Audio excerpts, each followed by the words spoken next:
Hello, my dear students. Myself is SN Rai, sir, physics wale. Now I am going to present some questions based on equivalent resistance.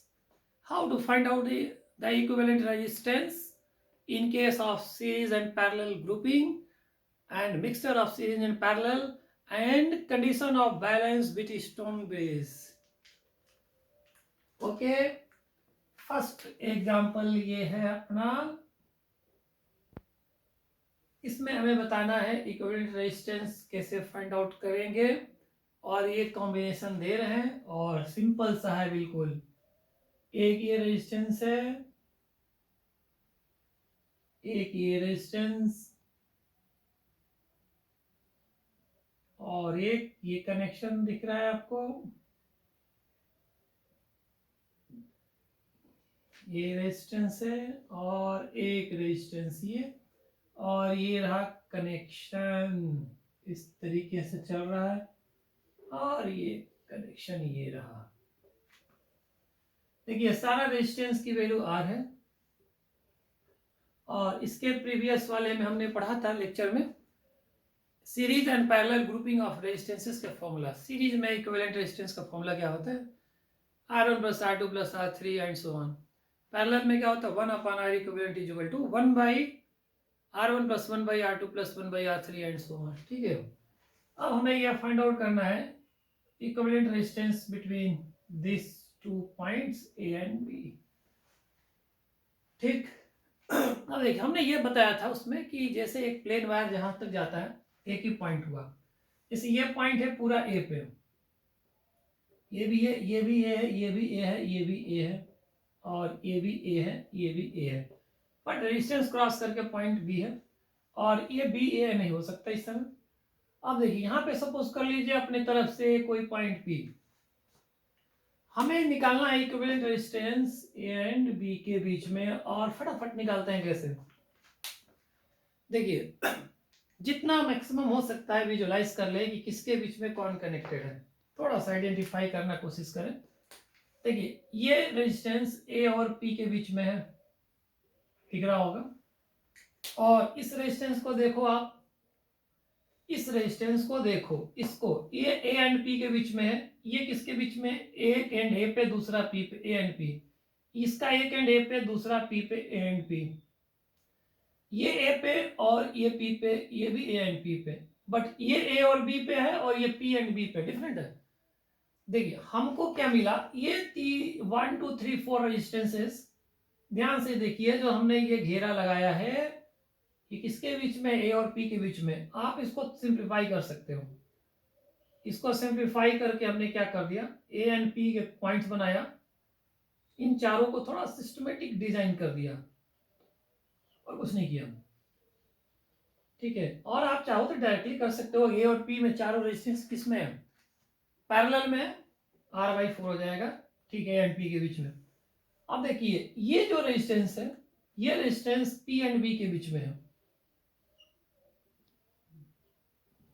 ठीक, और ये resistance A and B के बीच में है, मतलब ये ए एंड बी के बीच में है।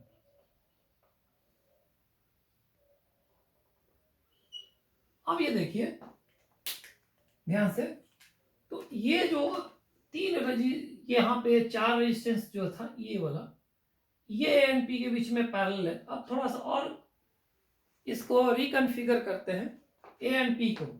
अब देखिए इसको ना गलती से पैरेलल है, इसका दूसरा एंड बी पे, पी पे नहीं है, तो 1 2 3 4 this 4 resistances are connected in parallel only. तो ये हो गया ए एंड पी के बीच में कितना, R/4 डायरेक्टली लिखो, और ये है पी एंड बी के बीच में एक रेजिस्टेंस, ओके, ये रहा R, और एक है R यहां। अब देखिए ये R/4 एंड R सीरीज में है, तो equivalent R plus R/4 that is 5R/4। 5R/4 and R are in parallel, तो फाइनली इक्विवेलेंट जो ए एंड बी के बीच में आएगा 5R/4 R1 R2 upon R1 plus R2। ध्यान से देखिए कितना आएगा, नीचे 9 आ रहा है, ऊपर 5 का फैक्टर, ये 4 कैंसिल हो जाएगा, एक r बचेगा ऊपर, 5r/9। Okay, this is the correct answer. बिल्कुल सिंपल सा सीरीज एंड पैरेलल का ग्रुपिंग है, तो सिंपल सा बेसिक फॉर्मूला लगा है, कोई ऐसी कोई स्पेशलिटी नहीं है, बस ऑन द स्पॉट डिजाइनिंग को समझना, ठीक है। और ये पॉइंट से ही समझ में आएगा, और पॉइंट समझने के बाद इसको अगर डायरेक्ट कर ले रहा है डायरेक्ट करो, अदरवाइज इसको रिकन्फिगर कर करके धीरे धीरे सिंप्लीफाई करते जाए सर्किट को, उसके बाद आ जाएगा। अब थोड़ा सा एक डिफरेंट पे आते हैं, डिफरेंट डिजाइनिंग में आते हैं थोड़ा सा।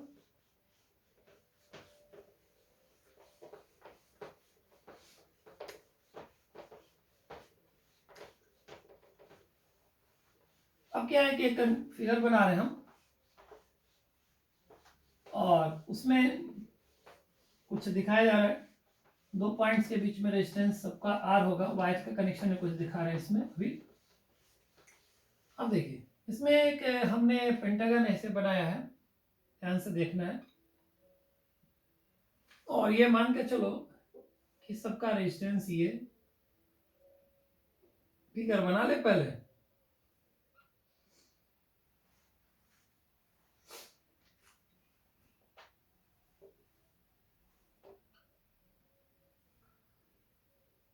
अब देखिए, इसमें हर एक रेजिस्टेंस की जो बात कर रहे हैं इसमें आर है,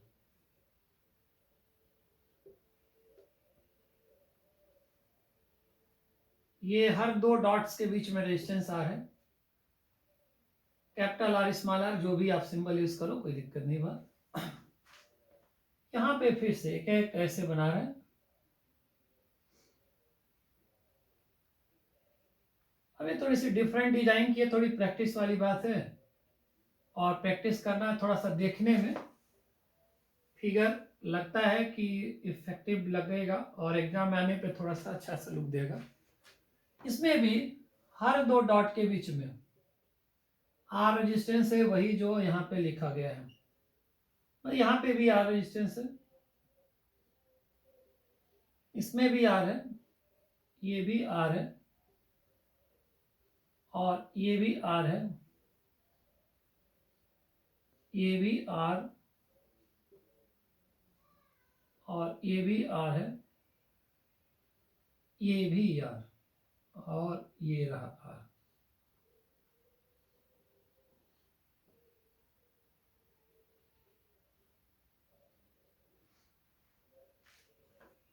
अब देखिए, ये ए और बी के बीच में, ये यहाँ पे बी है, इसमें इक्विवेलेंट रेजिस्टेंस फाइंड आउट करना है। What is equivalent resistance between A and B? इसे हम सिंप्लीफाई करते हैं और देखते हैं कि कैसे फाइंड आउट करते हैं, ठीक है। अब देखिए, एक एक करके क्या करते हैं, ए और बी को हमें छोड़ देना है पॉइंट को।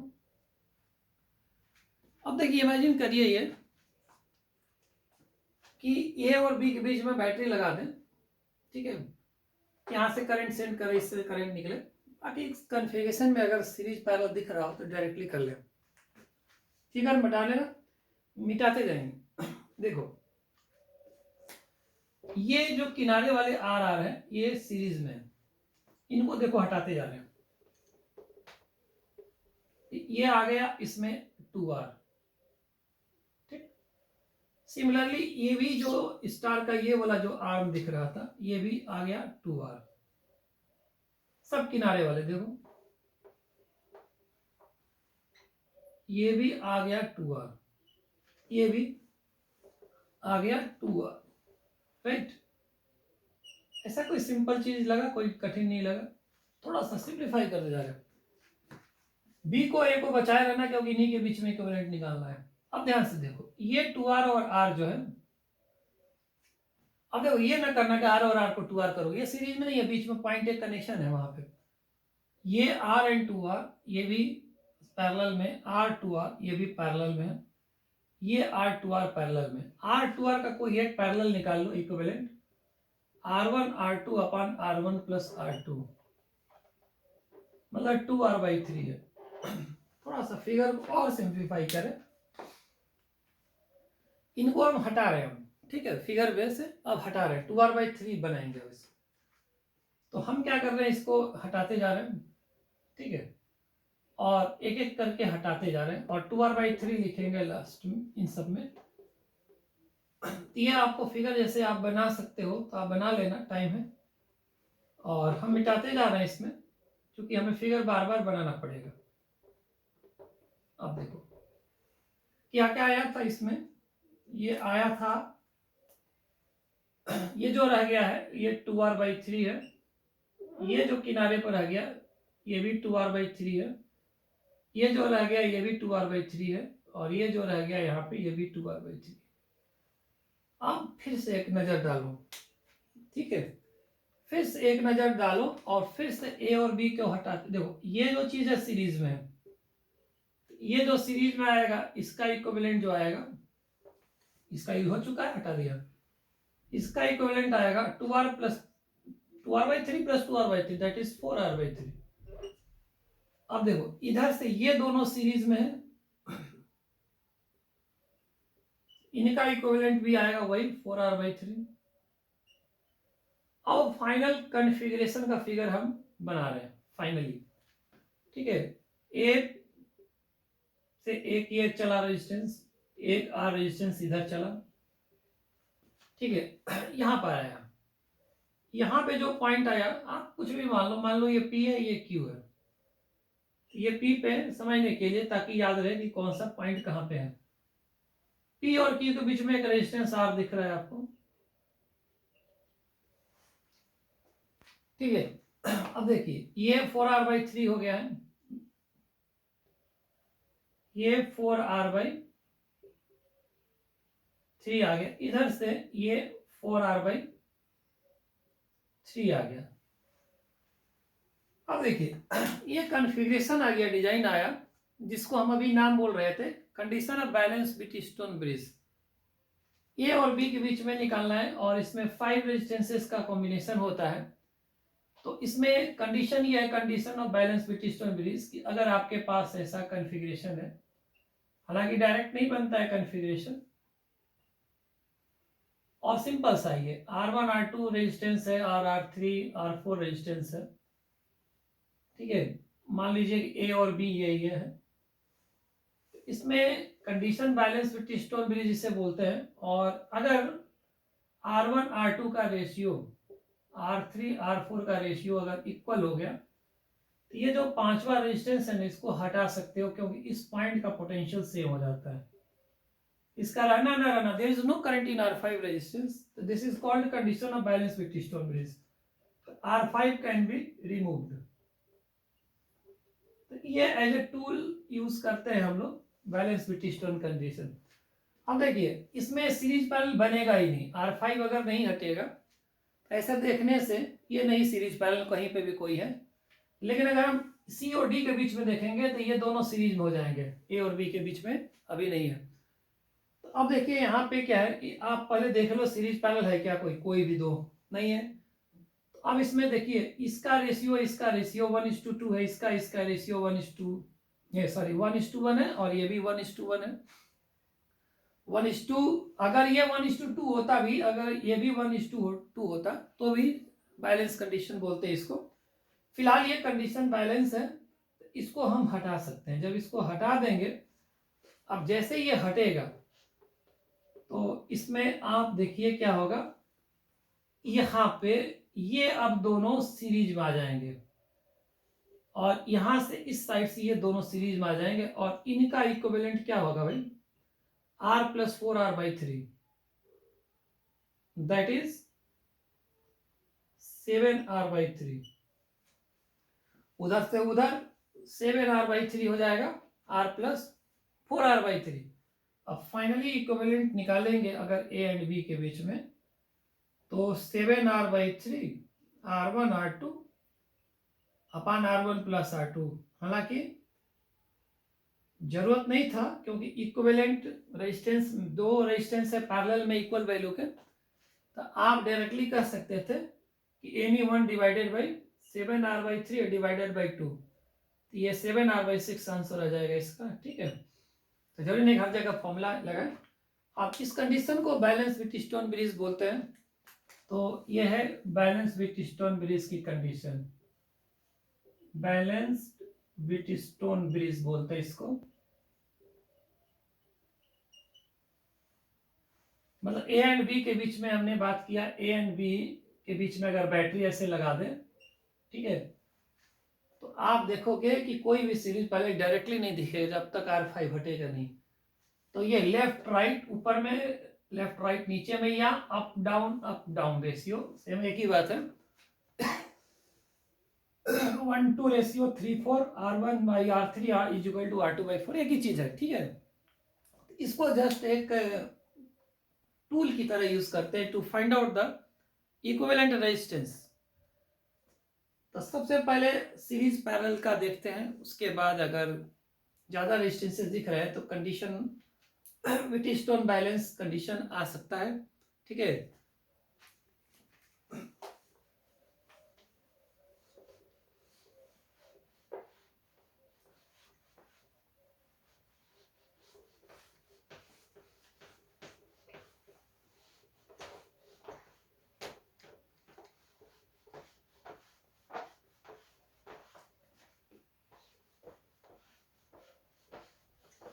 अब जैसे व्हीटस्टोन ब्रिज में हम लोग बात कर रहे थे,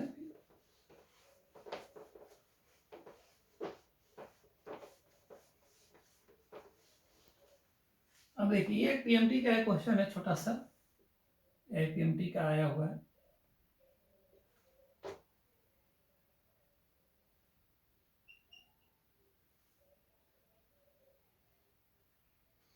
ये रेजिस्टेंस है सब,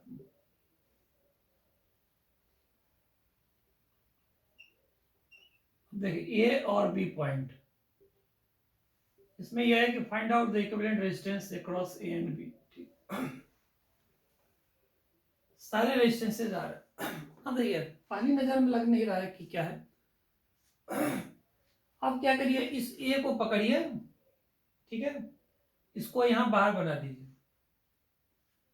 तो बाहर जैसे बनाएंगे आप ध्यान से देखो, मतलब ये ट्रायंगल पे जो 3 रेजिस्टेंसेस थे उनको आप मत डिस्टर्ब करो।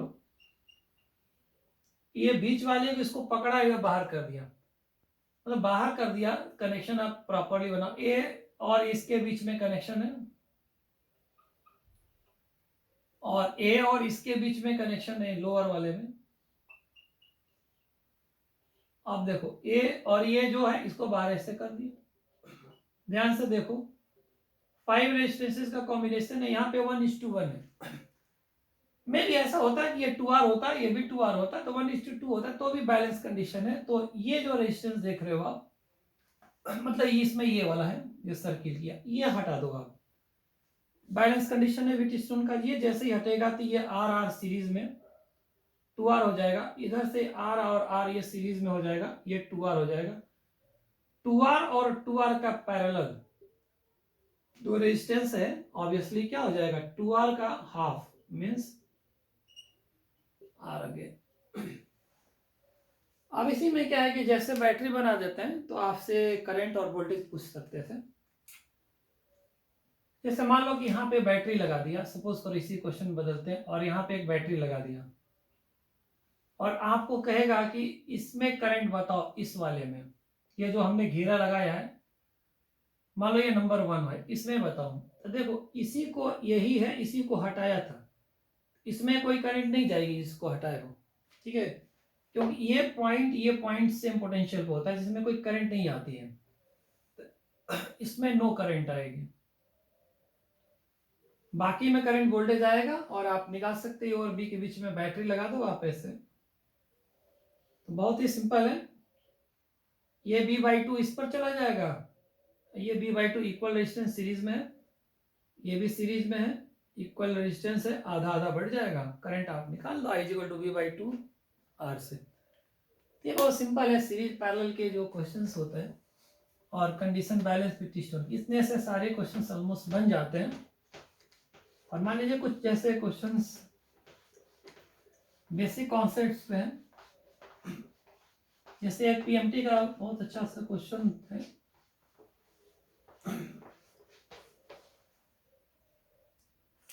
अब देखिए ये क्वेश्चन है 2015 AIPMT का। 2015 का है, बेसिक लॉजिकल क्वेश्चन था। कहा था कि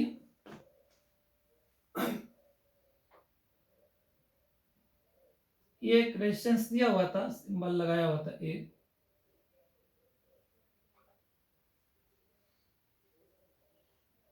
बी,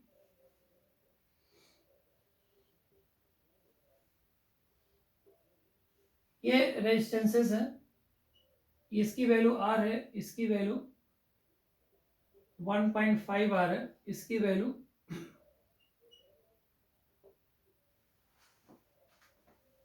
2 आर है। ठीक है, अब ये कहा था कि इनकी ए और बी सी के अक्रॉस जो वोल्टेजेस हैं, ए और बी सी के अक्रॉस जो वोल्टेजेस है वो ए वी ए है, voltage across A, similarly voltage across B, similarly voltage across C. ठीक है, अब ये क्वेश्चन में कहा था कि इन तीनों वोल्टेजेस में क्या रिलेशन करेक्ट है, तीनों इक्वल है, तीनों अनइक्वल है, तो सबसे ज्यादा कौन है, सबसे कम कौन है, यही सब ऑप्शन है जो भी है। अब ये देखिए, ये पैरेलल में दोनों है, तो इनके अक्रॉस वोल्टेज तो पक्का सेम होगा, यानी बी एंड सी का। ठीक है, पैरेलल में कनेक्शन है, मान लो यहां से करंट गई तो इसमें डिस्ट्रीब्यूट हुई, यहां से निकल जाएगी फिर से सब होके, तो ये कनेक्शन प्रॉपरली दोनों पैरेलल में है, तो बीबी और बीसी इक्वल होगा, ये तो सर्टेन पहली नजर में सबने पकड़ लिया क्वेश्चन के ऑप्शन में। ठीक है, अब बात ये करते हैं कि सीरीज में वोल्टेज डिफरेंट होता है। हमने कहा था कि तो डिपेंड करता है कि सीरीज में जो कनेक्टेड रेजिस्टेंस है कहीं उसकी वैल्यू तो सेम नहीं है, करंट तो सेम होगा, करंट ही है। अगर कहीं जो रेजिस्टेंस भी सीरीज में सेम हो गया तो वोल्टेज सेम हो जाएगा। अब क्या करते हैं, देखिए 1.5 आर मतलब 3/2 आर और 2 आर का इन पैरेलल का इक्विवेलेंट निकालते हैं इनका, ये पैरेलल में तो इनका इक्विवेलेंट निकालते हैं, तो ये इक्विवेलेंट जो इनका निकलेगा तो 3r/2 r1 r2 अपन r1 प्लस r2, तो ये इक्विवेलेंट कितना है चेक करिए आप। ठीक है, ये चेक करते हैं आप, तो ये आ जाएगा 6r² अपन 2, नीचे में 7r/2। ठीक, अब ये r/2 कैंसिल हो गया, एक r कैंसिल हो गया। ठीक है, अब बात करते हैं कि इसमें आ गया 6r/, हमने डाटा हमने चेंज किया थोड़ा सा, और इसका इक्विवेलेंट पैरेलल में निकाले 3r/2 का और 2r का, तो इस तरीके से आ रहा है 6r/7। ठीक है, हमारे कैलकुलेशन के हिसाब से। अब ये देखिए कि 6r/7 आ रहा है, और एक बार आप चेक कर सकते हैं 6r/7 मेरे कैलकुलेशन के हिसाब से बिल्कुल सही है, ऊपर 6 आ रहा और 2 तो नीचे वाला कैंसिल हो गया है, 6r/7 आ गया। अब देखिए, मान लीजिए कि इसमें से करंट सपोज करिए आई गई, इनमें अब बात करो डिस्ट्रीब्यूशन में। ठीक है, यहाँ वोल्टेज का तो हमने हिसाब कर लिया है, अब बात यह है कि ये वोल्टेज ज्यादा है कि इनका वोल्टेज ज्यादा है, बी और सी तो इक्वल है लेकिन इससे ज्यादा है कि। अब देखिए, इसका रेजिस्टेंस आर है, ये आ रहा है 6r/7, तो 6r/7 इज बेसिकली क्या, लेस देन आर है, ऑब्वियसली 6/7 लेस देन 1 होगा। अब देखिए सीरीज में मतलब इनका जो भी वॉट एवर भी इक्विवेलेंट आया, करंट तो उसमें यही वाली जाएगी आई, सीरीज में तो करंट सेम होगा, मतलब एक ये आर और ये 6r/7। अब ये समझने के लिए ऐसे बना लो, मतलब ए वाला जो है आर है और ये है 6r/7, तो करंट तो सेम ही होगी। अब देख, इसमें वोल्टेज किसमें, जिसमें रेजिस्टेंस ज्यादा होगा, तो इसका रेजिस्टेंस क्या है, ज्यादा है, तो इसका रेजिस्टेंस ज्यादा है तो ये ज्यादा आएगा वोल्टेज। तो इसमें हमने क्वेश्चन में ये डाटा थोड़ा सा चेंज हुआ है, जिसके वजह से आंसर में बिल्कुल बदलाव आएगा, तो थोड़े का हम बिल्कुल बेटा बेटा वही क्वेश्चन दे दे और वही आप ऑप्शन लगा लो उसमें। ठीक है, तो इसमें ए पे ज्यादा वोल्टेज आएगा लेकिन बी एंड सी का इक्वल आएगा। ठीक है, अब यहां तक रहने देते हैं वो क्वेश्चन, और या एक और क्वेश्चन करते हैं, बिल्कुल एक क्वेश्चन और करते हैं, पीएमटी का पुराना क्वेश्चन है, आई थिंक 2012 का।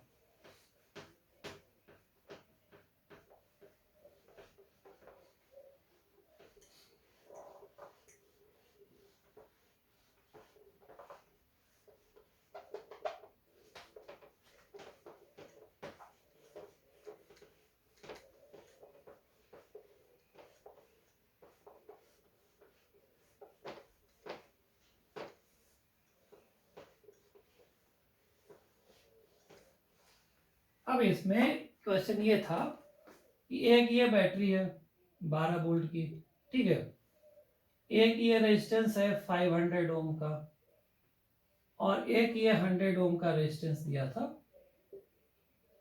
चलो यहां पे एक एमीटर लगा दिया और यहां पे एक बैटरी लगा दिया, ठीक। ये बैटरी जो है इसकी वैल्यू नहीं पता है। यहाँ पे एमीटर बताएगा बिल्कुल करंट की रीडिंग।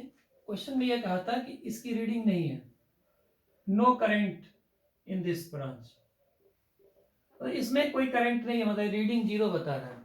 तो बहुत कॉमन सेंस की बात है बिल्कुल।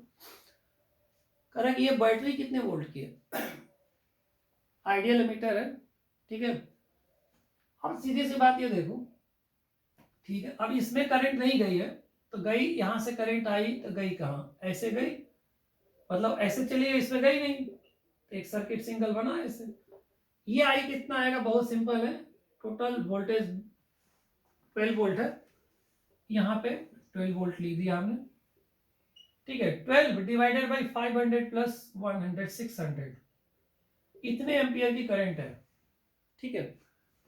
इसमें कोई करंट नहीं है, इसका मतलब क्या होगा, इसमें तो ये जो बैटरी देख रहे हो यहाँ पे जो कनेक्शन है, ये और ये रेजिस्टेंस पैरेलल में है,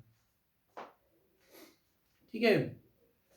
मतलब ये जो बैटरी जितने वोल्ट की है उतना ही इसके अक्रॉस वोल्टेज, क्योंकि कनेक्शन तो पैरेलल, मान लो ये ए है तो ये भी ए ही होगा, ये बी है तो ये भी बी ही होगा, यानी ये जो बी बी है वही है जो इसके अक्रॉस वोल्टेज है, या इसका वोल्टेज हमें जानते हैं, यानी जो बी बी है वही है जो आई इंटू ये 100 ओम रेजिस्टेंस के क्रॉस है। आई ऊपर लिखा हुआ है 12/600 इंटू 100, ये 100, तो ये आ जाएगा 2 वोल्ट, ठीक है, आंसर आ गया 2 वोल्ट।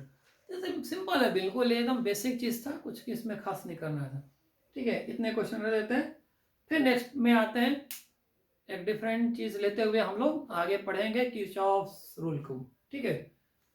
Thank you.